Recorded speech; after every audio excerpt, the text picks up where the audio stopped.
Welcome to this video, which will explain some of the notation used in Messiah, particularly useful if you don't read music.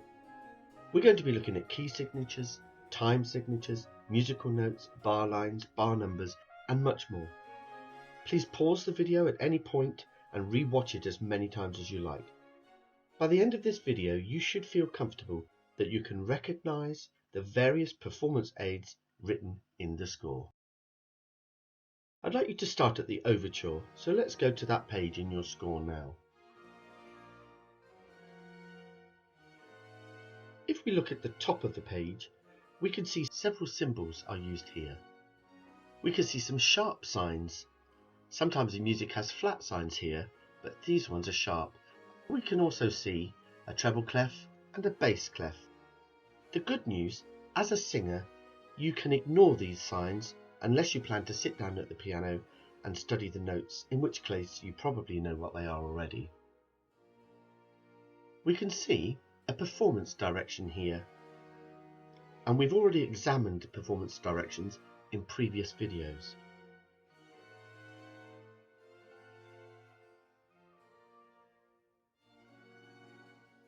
We can see a volume direction called dynamics, and here it's an F, which represents forte, meaning loud. We can also see a time signature, and here it's a C, which stands for common time, and we'll be discussing that later. All of these directions appear at the start of a piece of music, and they help us to know how loud it should be, as well as what speed it should be, and the overall feeling of a piece. These directions describe the feel and the pace of a piece, and you might like to look them up in a dictionary or on the internet for their meaning, although we will explain each one as we go along through the score. And here are some symbols for how loud we should be singing, ranging from very loud to very soft. Incidentally, the full name for a piano is pianoforte, and the meaning is an instrument which can play quietly and loudly, something which was a revelation when the piano was developed from its predecessor, the harpsichord. Time signatures can be in 3/4, 4/4 or 6/8, and we're going to discuss this in depth later on. But for now, let's go to our first chorus and the glory of the Lord. We can see that the key signatures here, this time 3 sharps, and the treble and bass clefs. We can also see they appear at the beginning of each bracketed line of music. As I said, as singers, we don't need to concern ourselves with these at all. We can see a performance tempo instruction, which is allegro. This is telling us that we sing fairly quickly.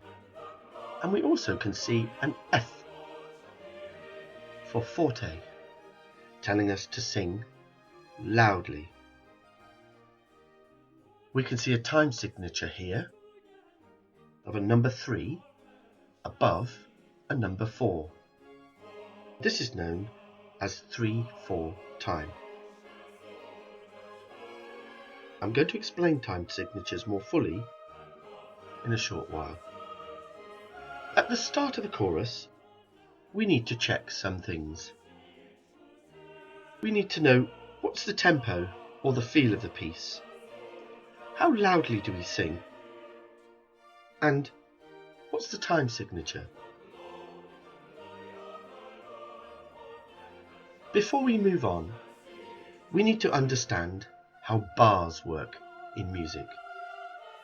And we're going to be looking at the bars, bar lines, and bar numbers. If we go back to "And the Glory of the Lord," the second bracket down the page, and we follow the soprano line, for example, we can clearly see the bars here. There's one, there's another, there's another, and so on.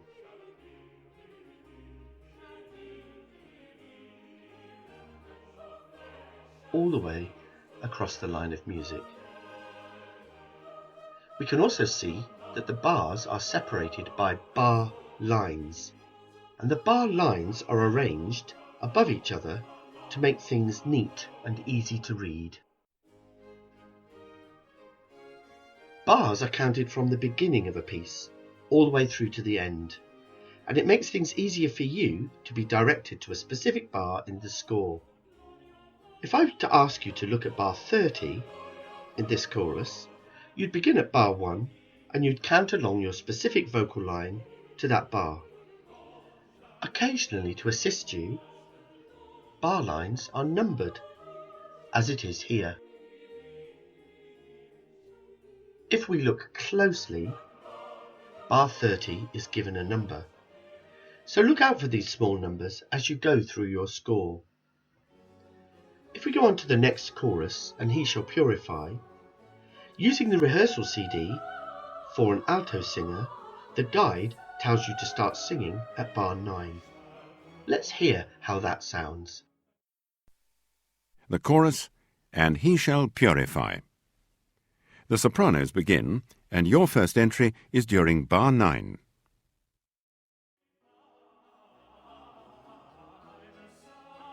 So it's easy to count from the start to bar 9 to see where the altos begin. Pause the video and take a look at your score now. Count the bars and see where the altos start singing on bar 9.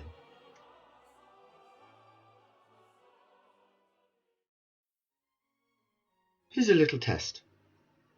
The air, O thou that tellest good tidings to Zion, begins on page 33. What's the bar number where you've been instructed to stand? Pause the video now and find that place in your score.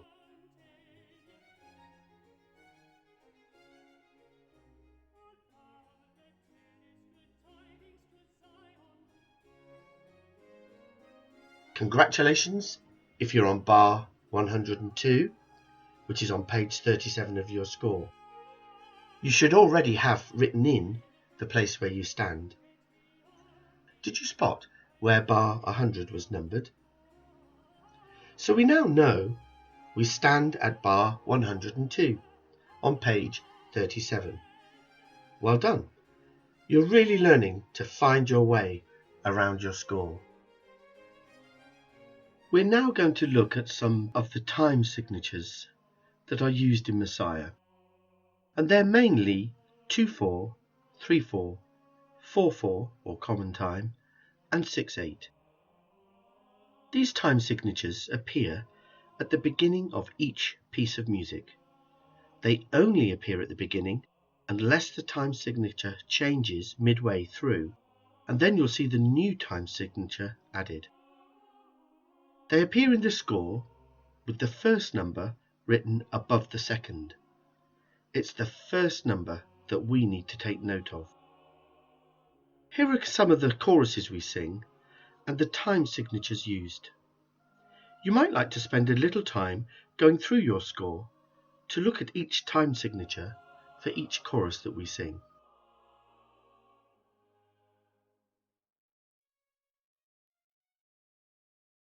I'd like you to look at chorus number 12, For unto us a child is born, which begins on page 47.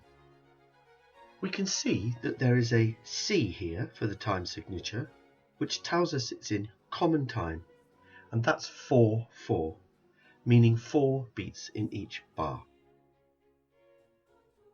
On these pages, you can see that there are 4 blocks of bracketed music, and that the chorus starts with an introduction, which is instrumental only, using the first 2 bracketed lines of music.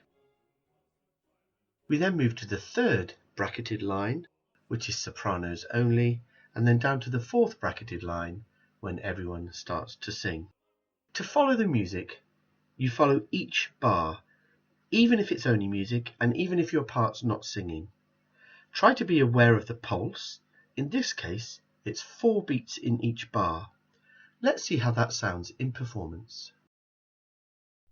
1, 2, 3, 4. 1, 2, 3, 4. 1, 2, 3, 4. 1, 2, 3, 4. 1, 2, 3, 4. 1, 2, 3, 4. 1, 2, 3, 4. 1, 2, 3, 4. 1, 2, 3, 4.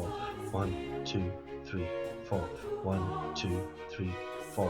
1, 2, 3, 4. 1, 2, 3, 4. 1, 2, 3, 4, and so on.